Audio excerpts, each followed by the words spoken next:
Hello, everyone, and welcome to our talk on the Taurus full moon that's happening this week. This is a very astrologically charged week, and this Taurus full moon is kind of the culmination point. So we'll get into this full moon, and this is actually the last of the super moons of 2024 as well. So very powerfully charged full moon. So this full moon is coming in the sign of Taurus during Scorpio season, and the Taurus-Scorpio axis is really helping us to understand the push and pull of change, of evolution, transformation, mutation. How do we find our stability? How do we find our roots and our grounding in our body and in our environment during change? And then how do we allow ourselves to sort of release and surrender to the process of evolution itself? So Taurus is ruled by Venus and is the sign of stability, of comfort, and of the earth itself, emphasizing our connection to the material, our bodies, and the world around us. So the earth is our body.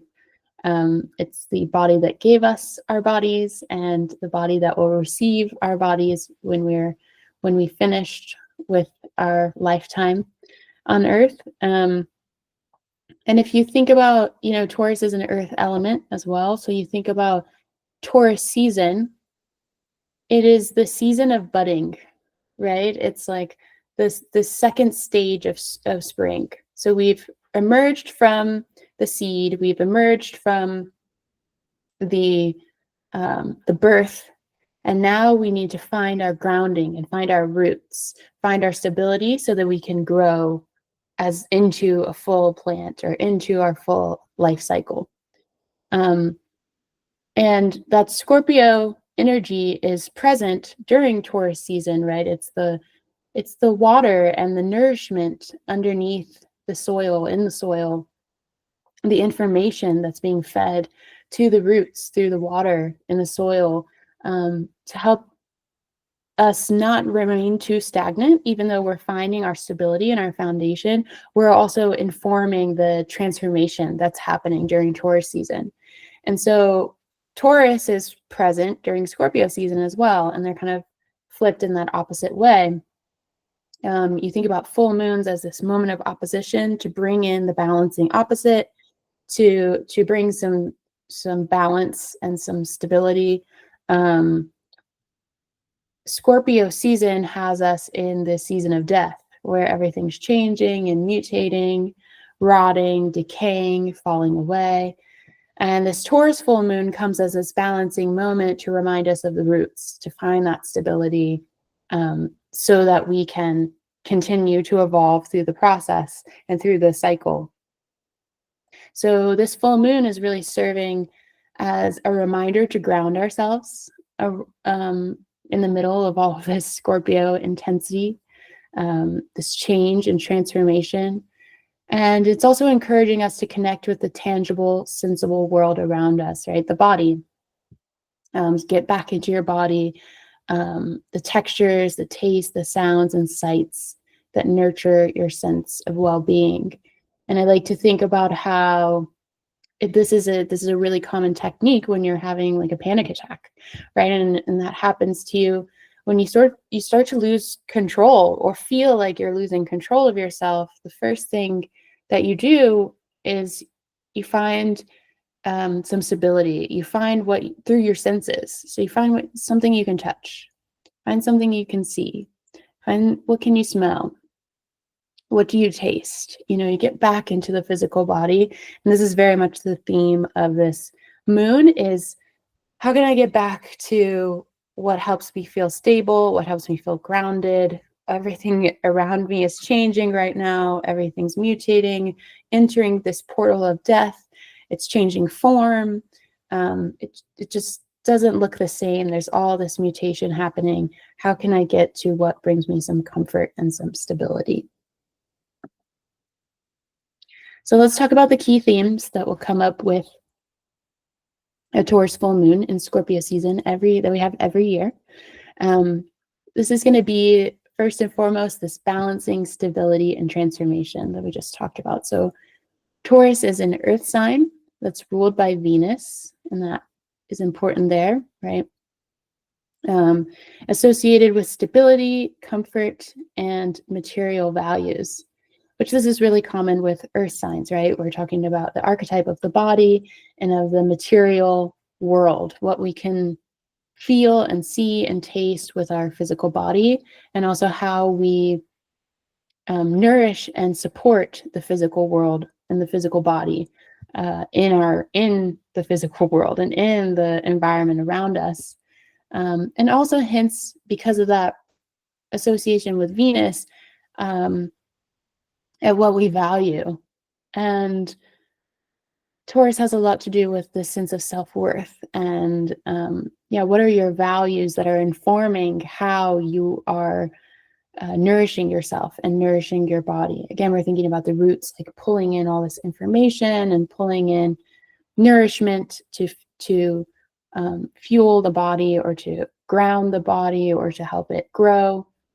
Our values also inform how we decide to acquire certain material things or certain resources.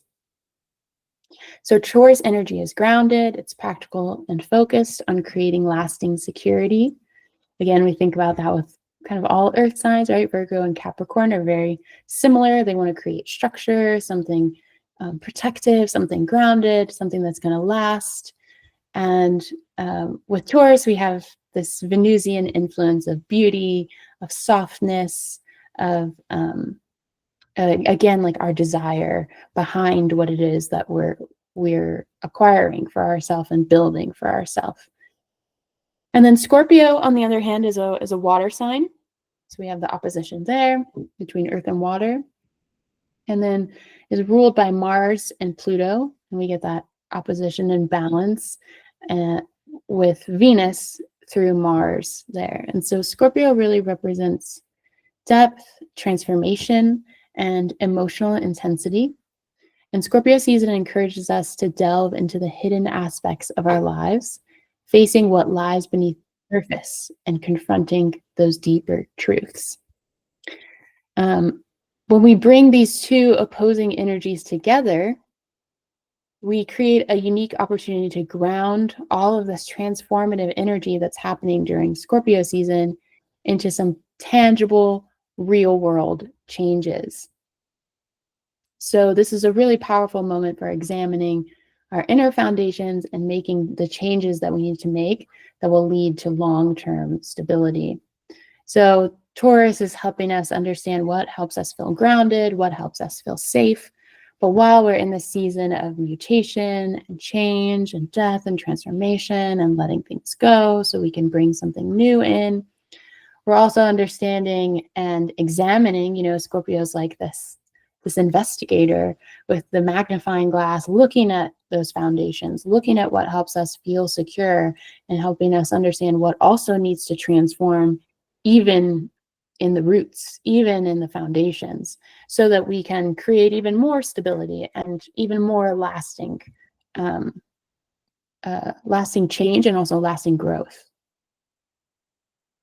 So that's where we're kind of feeling this push and pull between like, what is it that I need to keep and hold on to? And what am I holding on to out of just comfort because it makes me feel stable, but it's not actually going to help me grow.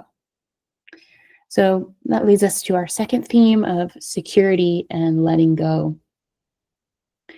This full moon asks us to reflect on what really makes us feel secure, what really makes us feel safe, both emotionally and materially, right? We're talking about the physical body and the physical environment and all these material things we can see and touch, but that's really informed by, again, our sense of self-worth and our emotions.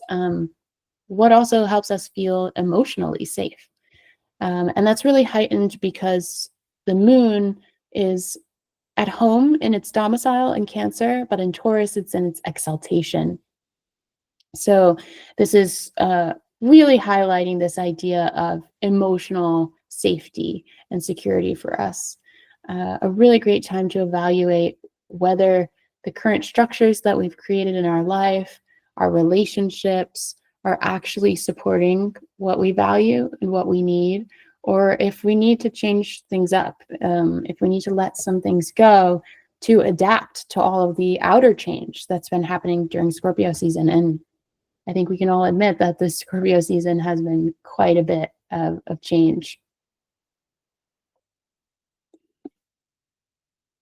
So Scorpio season is going to emphasize letting go of what no longer serves us. And so this Taurus full moon helps us to release any kind of attachments to material or emotional structures, things that help us feel safe, security blankets, even behaviors or patterns of thinking that allowed us to feel safe and secure, but ultimately are limiting our growth and our ability to evolve and to change.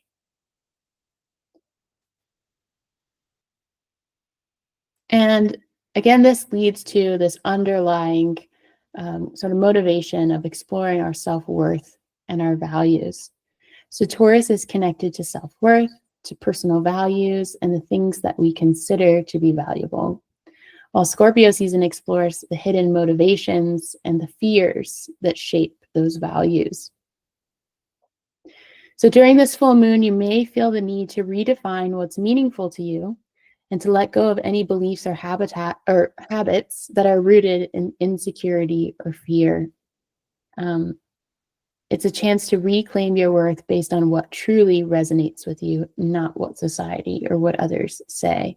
And we're especially feeling that, because Pluto is in its final stages of this story in Capricorn. We have until next Tuesday, so November 19th, we're less than a week out of this closing in Pluto and Capricorn. And Pluto has been doing this work to help us understand already, where is it where these societal structures built in the Capricorn realm, so whether that's government or these authority figures or these educational institutions, things that you learn that were very Saturnian in nature, they were these traditional beliefs. Well, this is what you're supposed to do. Well, this is how we've always done it. Pluto is unraveling a lot of that for us and in those final stages. So this is kind of a great time to understand, are we still holding on to some of those beliefs or some of those structures or some of those ideas or patterns of thinking and being that we need to evolve past, that we need to let die in order to welcome in something new? And it can be very scary, right? Pluto awakens us to not only these imbalances and these power structures and these authority figures in our life, but also where they've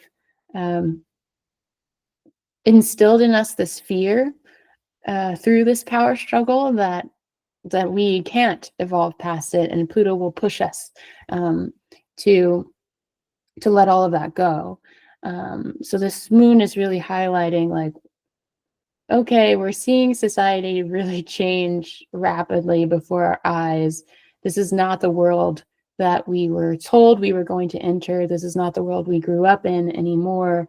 Maybe we need to let go of some of these ways of thinking, some of these goals that we had, especially around, our personal values, our idea of self-worth, our idea of material gains and material success, and evolve to adapt to the changes that have happened, so that we can actually build some lasting stability and continue to grow with the pattern of the outside world and environment we find ourselves in.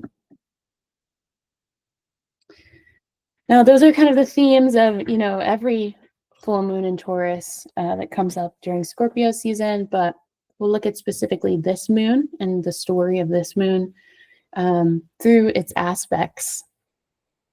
So I pulled the chart from AstroSeek of November 15th, which is the day that the full moon goes exact.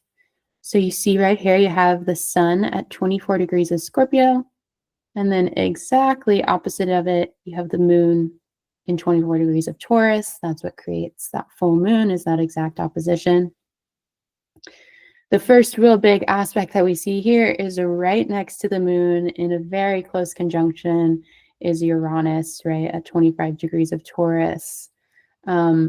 Uranus is, in medical astrology, in the body, Uranus rules these nerve impulses, this communication with sudden action, sudden change, sudden reaction in the body, through the nervous system, the nerves, the electricity of the body, the circulatory system.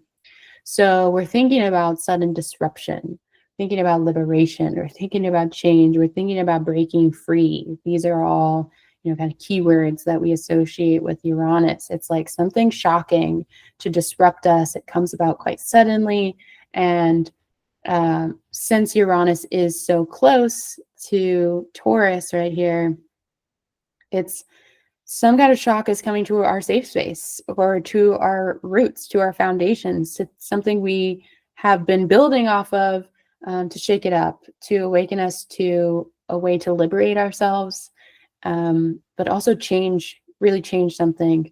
Full moon in Taurus can be a time to really ground yourself in your safe space, but because this one is so close to Uranus, it's more like something needs to change in your safe spaces. Something needs to change in that foundational way of thinking or gathering resources, to match the outer change that's happening.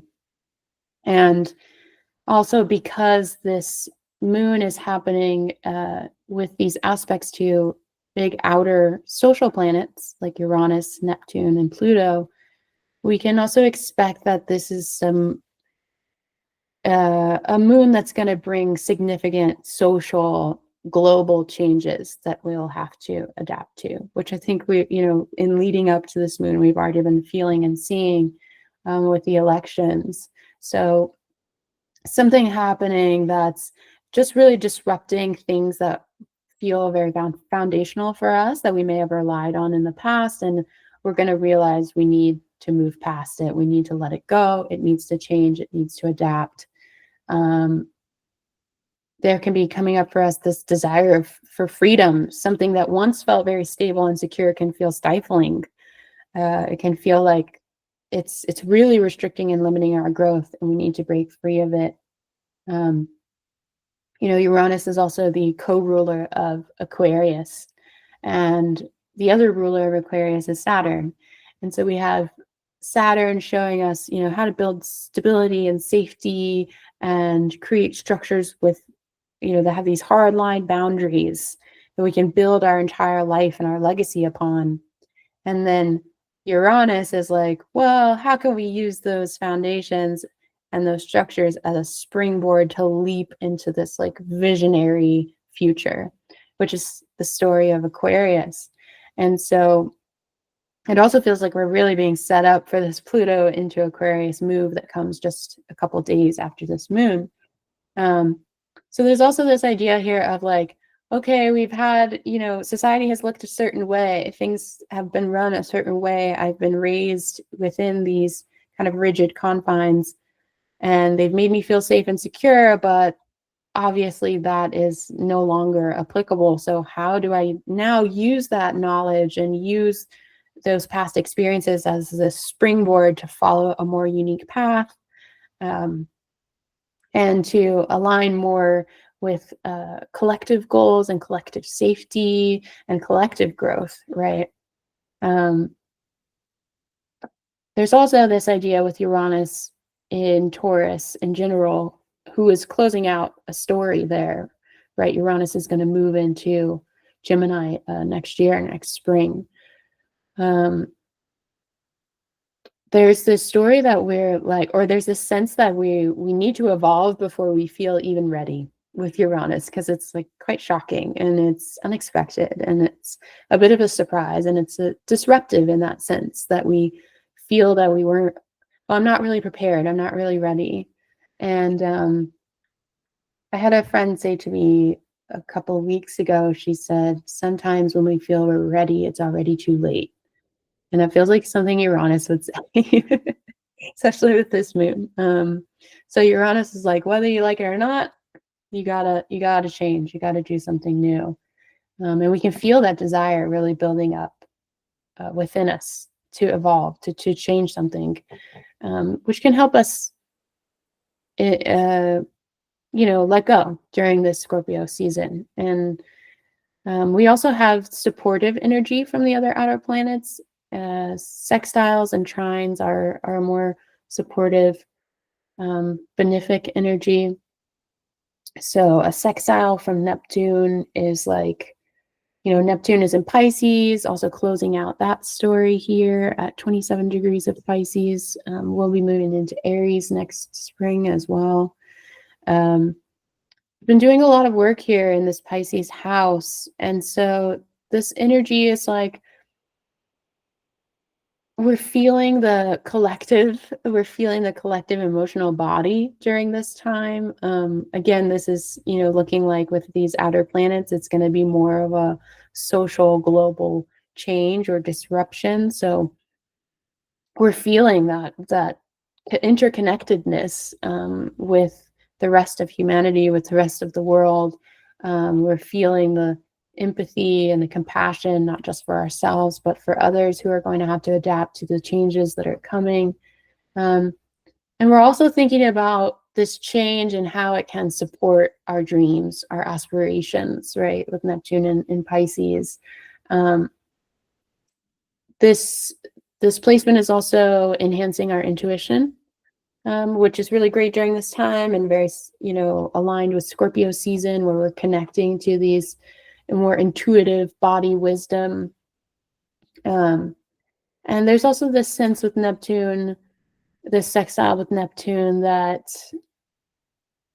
we are, we're able to kind of surrender to this change, knowing that we don't have all the answers, that maybe no one has the answers about what the future holds, or what this is going to look like, or what this change, how this will play out. But we're still prepared and energized to do what needs to be done to make this change, and to surrender again to these kind of greater forces that are connecting us all.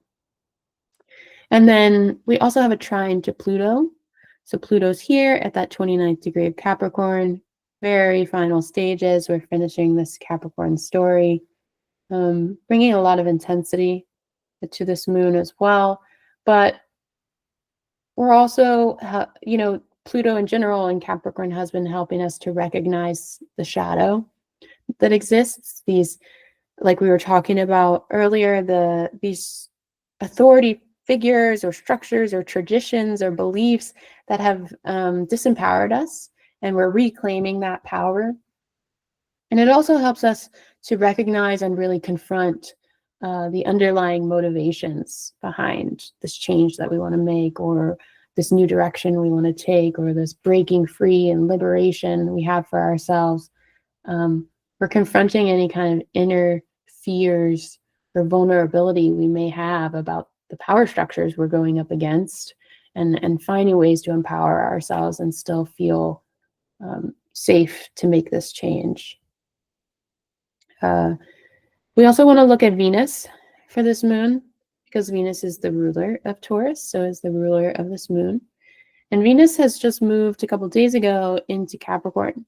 So it's right up here in 4 degrees of Capricorn, which means that it is squaring here the nodes. You have the north node at 3 degrees of Aries and south node at 3 degrees of Libra. So it's in a square here with the nodes of the moon. And at any time that a planet squares the nodes of the moon, we call this a skipped step. And this is because the nodes are representing this path of spiritual evolution over our lifetime. So we're moving from the south node to the north node. And when we have a square happen, we have a disruption here. This planet is showing us where we have skipped a step in our spiritual evolution. Highlights, where we've missed something. You hear in modern pop astrology, they talk a lot about like the karmic past or karmic past lives with the nodes. So some, some people will say that planet square the nodes is like karmic past life issue coming up. I would more like to think of it as just like past issues arising. So like childhood wounds, just past unresolved issues that can show us where we still have some work to do in our spiritual evolution. Venus in Capricorn is a Venus in an earth sign. So again, this is like, the physical body, safety of emotions, feelings, safe to grow, safe to build. And also with Capricorn, a desire for recognition, for achievement, building towards a legacy. You could also even say like career and money influence here. So we're being awakened, the moon is highlighting some sort of deeply ingrained habits or beliefs or behavior patterns where we're kind of stuck in this like repetitive cycle or this loop. So something's coming up that's come up before. And with all of this Uranus energy and this awareness of this repetitive cycle, we're like, okay, how do I change this? How do I evolve? How do I establish new patterns, new beliefs, new behaviors so that I'm not repeating this cycle? And yeah, again, with Venus, we're thinking about safety, we're thinking about the body, we're thinking about safety of emotions, we're feeling, financially secure, financially safe, and we're thinking about this desire for recognition and achievement. And then lastly, I want to talk about this Mars-Pluto opposition that's happening during Scorpio season. We have Mars down here in Leo, and then Pluto up here in Capricorn, because it's at these later degrees, and the early degrees of Leo, they are still in opposition of each other. Mars and Pluto are both about urges and desire for change, to start something new, impulses. Mars is about these urges and these impulses that come from our sort of primal needs to survive. So you think about, defensiveness and even like sexual impulse. That's Martian energy. I need to fight to defend myself, or I need to procreate to defend myself, to keep this lineage going. I need to get what I need to eat. These primal kind of core base needs. And then Pluto is about these soul urges and the soul desire and need for evolution, for change, to do something new. So we're having this opposition between these two as well, that's kind of informing this moon of like the desire between what I need to survive and what I need to evolve as a spirit, as a soul being through this lifetime. I want to bring in a little bit of indigenous wisdom as well. This is known as the freezing moon, or also the beaver moon. It has a lot to do to tell us the story of what's going on in the environment right now, right? So beaver moon, it's kind of obvious, is when we're seeing the beavers build their dams. And the freezing moon is when the ground begins to frost over, things begin to freeze, kind of the acknowledgement like there's really no nothing left to harvest. It's a great time to start planting like garlic and onions and potatoes, but in general, now we need to start protecting and safeguarding our harvest because things are starting to frost over. And as I'm recording this, I'm watching snowfall, so definitely aligned with what's going on in the environment. And this is according to Anishinaabe Ojibwe wisdom, and they call this the freezing moon, and this is also the moon of sensitivity and connection to our ancestors. You hear during Scorpio season that the veil is very thin, And this has a lot to do with the sky being so dark, with us being shrouded in darkness during this time. We've passed the fall equinox, right? So it's getting dark at like 5 p.m. And that means that we're spending more time with the stars, with star wisdom, with the ancestors, with the spirit realm. The stars are out and they're brighter, and they're out for longer. And they're seeing us, they're looking down at us, and they're seeing the death cycle that we're going through right now. They're seeing the ground freeze over and turn brown, and they're seeing, things wither and die. And so they come to us. The veil is thin, and they can come to us and they can offer us their protection and their wisdom and their guidance. We're quite literally relying on the star light to guide us through much more of the waking day than we had in the summer and the other seasons. So this is a great time to connect to, star wisdom, to the ancestors. Again, we think about how during this season we have all these rituals to honor death and to honor our ancestors with Halloween and Dia de Muertos and even Diwalis. So, very aligned with this moon. And then for our animal wisdom, we're thinking of the wolf and the wolf's howl, calling up to the stars, to the moon, to the ancestors for guidance, for protection. Wolf wisdom is also about sensitivity. It's about intuition, intuiting, and understanding what the pack needs, how to safeguard the pack, how to think about protecting what everyone needs, being sensitive to the needs of the whole of, and communicating without talking, right? The pack is like so close that they can hunt without talking. They're sensitive to each other's movements and needs. And so this is very aligned to Scorpio and Taurus season, which this axis in general is helping us to connect to our body wisdom, to our sensitivity, to our intuition. These are very Scorpionic archetypes. What's hidden, what's in the darkness. And also to seek support and to safeguard our sacred resources, right? In the dark, in the freezing cold, we want to make sure that as a collective, we're finding support in each other. We're sensitive to what others need, especially those we're spending close time with. And we've just gone through our harvest season. Virgo, we harvested. Libra season, we distributed amongst each other. And now we're safeguarding what it is we need as things start to freeze over. And thinking about sensitivity and intuition, we're kind of losing a sense, right? We're not able to see as well in the dark, and it's getting pretty dark at like 5 or 6 p.m. We're still awake and doing things.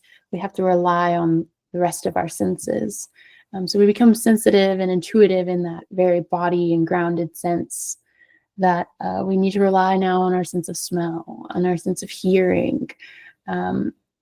And also the ways in which the body informs the mind, not just the eyes informing the mind, which is sort of this kind of logical, oh, I see this, it exists, so because I see it, and so I understand it. And now it's, oh, I can't see it, but I feel it, I sense it. And that's that connection with the spirit world, connection with the rest of the body's wisdom besides just seeing something in the physical reality. It's knowing and intuiting, like, I know this because I can sense it, I can feel it. So this is a really great time to engage all of your senses and to understand, especially with this full moon. Full moons are a time of revelations, of breakthroughs. Uranus can be, it's the higher octave of Mercury. So it does have to do with like communication and thinking and connection, in that sense of like, oh, I get it now. Oh, that's the sudden breakthrough, like sort of aha moment. So this is a great moon to think about what's being revealed to you, whether that's about these safe spaces and thinking about your foundations and how you feel safe and secure through your body and your body's wisdom, through that intuitive sense and sensory experience. So for some journal prompts or just some questions to kind of think and keep close to you this week and through the weekend for this full moon, um, this moon phase is really inviting us to ask, how am I honoring the sacredness of the earth and the body that she's given me? The knowledge that our body contains, the knowledge and the connection with the environment that our body can tell us about, that we can intuit it through the body's wisdom. Uh, we're also honoring the cycle of death and the sacredness of the earth cycles, right? Again, honoring the ancestors, honoring the spirit world during this time. Our body is an amalgamation of our ancestors. We are our ancestors incarnate, right? They gave us this body. So we're also honoring this gift during this time. What beliefs or values do I hold that make me feel truly secure, that make me feel safe?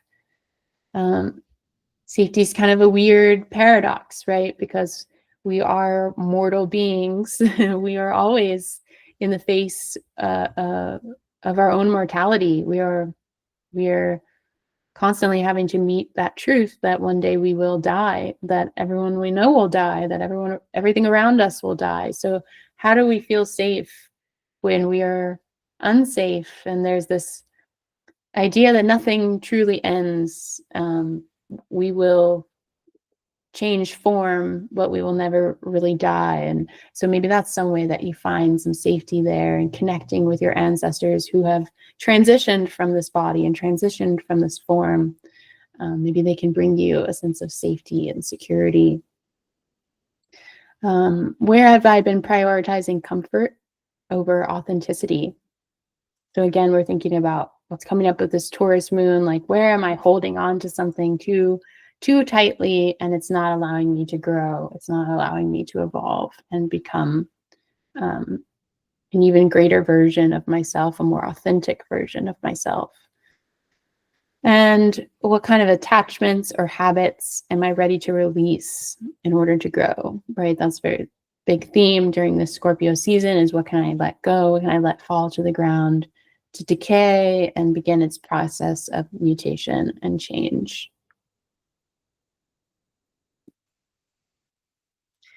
So for a full moon ritual and some herbs to work with, I think could be really great to ground yourself, to find and do a grounding meditation, really find something that engages the senses, get into the body. Again, if we're feeling anxiety around this Uranus charged moon, which Uranus can definitely bring up some anxious and restless feelings, then first thing we do is get back into the senses, get back into the body. So grounding meditation can be really great for this. Maybe if it's not frozen yet where you are and there's no snow, it's like really going out and touching the earth.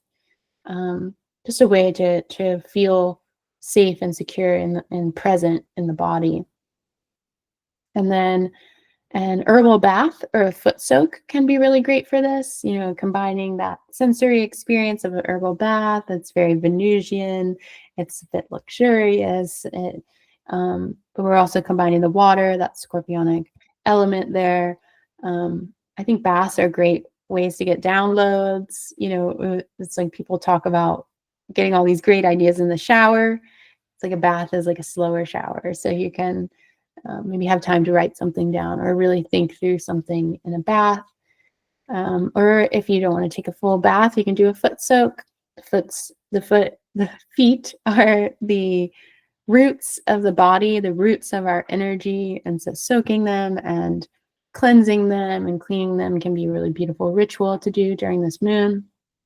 Or maybe you want to create an abundance altar, right? Taurus has a lot to do with our relationship to abundance, to what we gather, to what we can build and create and gather for ourselves around material resources, around our finances. Taurus is here to remind us that abundance is our birthright. So, there can be some fear with all of this change coming up around scarcity and these kind of shadow of like lack coming up. And so it can be really great to offer some abundance to the spirit world and ask for some guidance around feeling abundant, feeling safe during this moon. As far as herbs, I think rosemary is a really beautiful companion, mugwort as well, and thyme. Again, we're looking for some protection, for some grounding, and maybe even some courage, right? To like do what we need to do, to let go of something we thought maybe we didn't even realize we needed to let go of, something we're really tightly holding on to. So rosemary is really great for providing some mental clarity, some protection, and some grounding. Can help us clear the mind to connect with the earth, and also offers spiritual protection during transitions. This is a very mild herb, so you can burn some rosemary as an incense or as an offering, or cleansing your space. You could drink rosemary tea. You could throw it into a bath or a foot soak. You could offer it in an altar. Lots of ways to work with rosemary. Mugwort is really great. You know, we're having this Neptune in Pisces, the sextile to Neptune come in. So our dreams really might have some information for us. We also want to connect and enhance with that body wisdom, with our intuition. So mugwort's great for this. It's known for enhancing dreams and intuition, great for working with that Neptune sextile and enhancing our spiritual visions. You can burn some mugwort, you could smoke some mugwort, you could have mugwort tea, you could add it to your bath, your foot soak. You could even just put some mugwort under your pillow, or you know, I like to put mugwort in my tarot deck and let those two connect before I do a pull sometimes. So if you're pregnant or breastfeeding, please be careful with mugwort. As always, please, if you're pregnant or breastfeeding or you're taking any medication, clear everything with your doctor before working with any of these herbs. And then last one is thyme. Thyme is Greek soldiers used to burn thyme before going into war. It has this very uplifting scent and chemical that can kind of uplift the spirits and energize you. And so it's associated with courage and with clearing the space. Thyme can help you release fear and embrace this liberating energy of Uranus. So again, you can burn thyme. You can offer it as at your altar. You could add it to a herbal bath, a foot soak. You could do a steam with thyme. Lots of ways to work with these herbs. And now we'll get into some horoscopes. And I'll do a horoscope for each rising sign. These are just in general. If you would like, you know, a more thorough understanding of how this moon will affect you, you can always book a reading with me on the website. But we'll just in general go through which house this Taurus moon will be illuminating for each rising sign. So for Aries rising, this will be happening in your second house. This is the house that's associated with Taurus, the house of finances, of personal values, and self-worth. So some themes, some things that might come up is the chance to really reflect on material security, financial goals, money, in short, and not just money as well, but also, you know, when we think about money, when we think about our possessions, what we're afraid to lose, we also think about our idea of self-worth, our idea of what we deserve, and what we desire because we think we deserve these things. So this kind of thinking and issue can also come up for you. Uranus may bring some surprises with income or with your possessions, an urge, a review, a revision, maybe a liberation, a breaking free of what you thought you valued into something more aligned with creating some lasting stability and some growth in the future for you.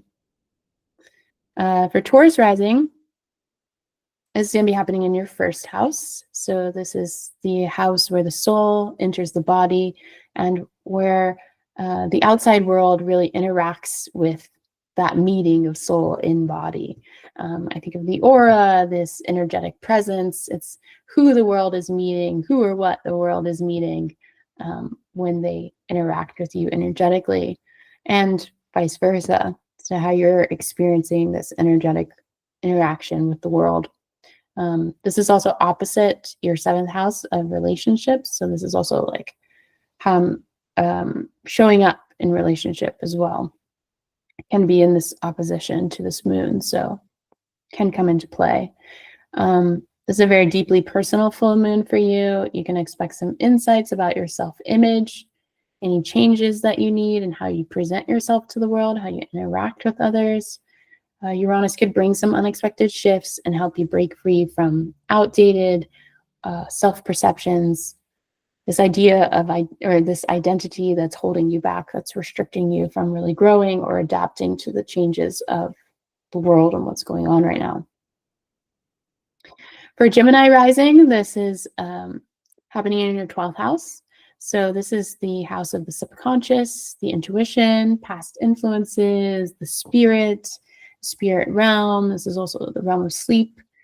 So maybe this, this kind of Uranus breakthrough or disruption is happening in your dream world or in your sleep.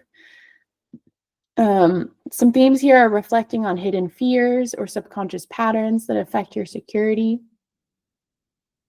Neptune encourages some spiritual insight there as well.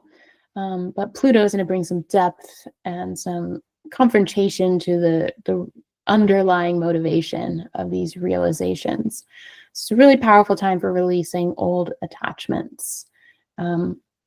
Also, don't, feel bad if you don't feel like socializing this weekend during this moon. This is the hidden house. This is the house where we kind of tend to be a hermit and kind of go inside our cave and work it out with our subconscious. So if you don't feel like socializing, going out this weekend, that's all right. Lean into that energy. Cancer rising, this is happening in your 11th house.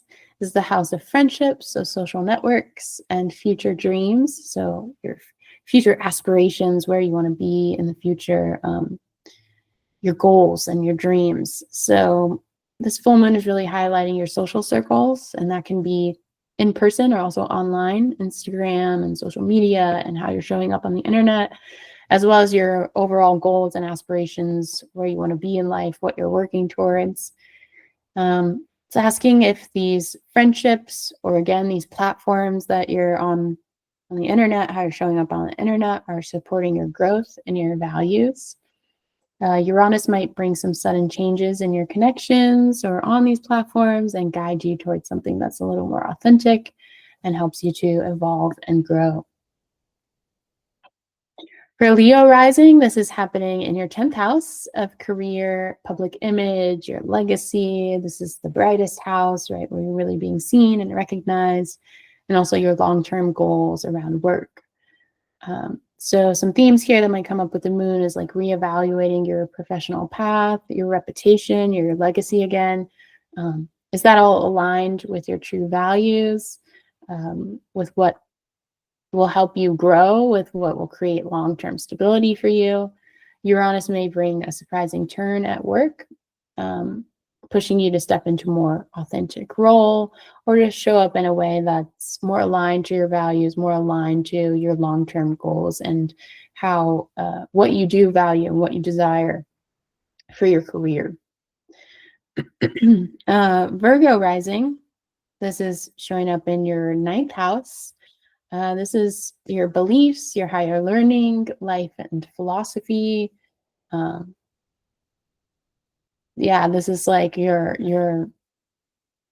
morals and ethics, really these higher beliefs. So there's this theme here of expecting a shift in perspective or something happening that causes you to really question the perspective that you've been holding, encouraging you to align with values that really resonate with your long-term stability and growth.